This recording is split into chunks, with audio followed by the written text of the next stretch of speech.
Saudara-saudariku terkasih, salam berkah dalam. Sudahkah kita memberi senyum hari ini?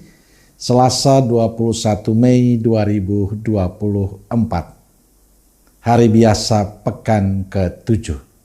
Kita awali permenungan kita dengan tanda kemenangan Kristus dalam nama Bapa dan Putra dan Roh Kudus.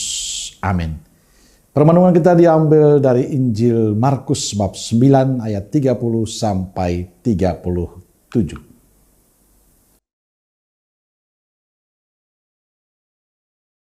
Yesus dan murid-muridnya berangkat dari situ dan melewati Galilea. Dan Yesus tidak mau hal itu diketahui orang, sebab ia sedang mengajar murid-muridnya.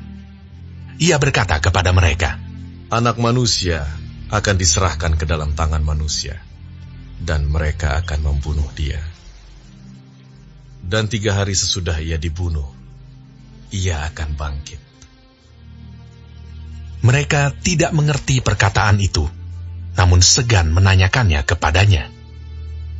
Kemudian tibalah Yesus dan murid-muridnya di Kapernaum.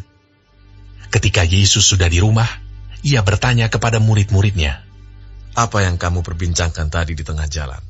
Tetapi mereka diam, sebab di tengah jalan tadi mereka mempertengkarkan siapa yang terbesar di antara mereka. Lalu Yesus duduk dan memanggil ke-12 murid itu. Katanya kepada mereka, Jika seseorang ingin menjadi yang terdahulu, hendaklah ia menjadi yang terakhir dari semuanya, dan pelayan dari semuanya. Maka Yesus mengambil seorang anak kecil dan menempatkannya di tengah-tengah mereka. Kemudian ia memeluk anak itu dan berkata kepada mereka, Barang siapa menyambut seorang anak seperti ini dalam namaku, ia menyambut aku. Dan barang siapa menyambut aku, bukan aku yang disambutnya, tetapi dia yang mengutus aku. Saudaraku terkasih, banyak di antara kita yang mendambakan posisi utama dari orang lain. Tanpa disadari hal ini dianggap sebagai kesempatan untuk memegahkan diri. Dengan posisi itu kita dapat memerintah dan mengatur orang lain. Situasi itu juga dialami oleh para murid. Seperti yang diceritakan penginjil Markus hari ini. Mereka juga sibuk bicara siapa yang terbesar di antara mereka. Mengetahui apa yang sedang diperbincangkan, diperdebatkan oleh mereka, lalu Yesus bertanya, apa yang kalian perbincangkan tadi di jalan? Mereka hanya diam saja. Perilaku ini memperlihatkan ciri seseorang melakukan kesalahan tetapi tidak berani mengakuinya. Tapi Yesus menuntut kejujuran mereka, kejujuran dari para murid. Setelah itu Yesus baru menjelaskan arti menjadi terbesar dengan cara merendahkan diri dan melayani semua orang. Lalu Yesus memberi contoh dengan mengambil seorang anak laki-laki, anak kecil dan memeluknya sebagai suatu cara menyambut Tuhan Yesus dan Allah Bapa.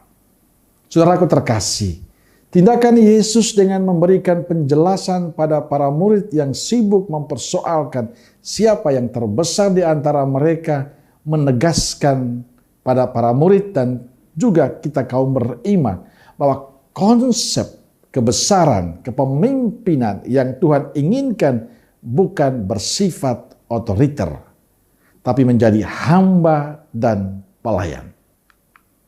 Dengan demikian jelas bagi kita apa yang disampaikan Yesus dalam Injil hari ini. Pertama, jangan pernah malu mengakui kesalahan. Sebab kejujuran merupakan ciri seorang pemimpin yang dapat dipercaya. Dan kedua, seorang pemimpin harus merendahkan diri dan melayani siapa saja. Bukan seorang otoriter, tapi seorang hamba dari antara hamba, tujuannya untuk melayani siapapun juga.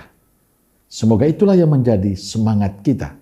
Tetap menjadi pribadi yang jujur dan mau melayani dengan tulus. Amin. Semoga Allah yang Maha Kasih memberkati saudaraku sekalian. Bapa, Putra, dan Roh Kudus. Amin. Roh Kudus Nazaret, doakanlah kami. Amin. berkah dalam.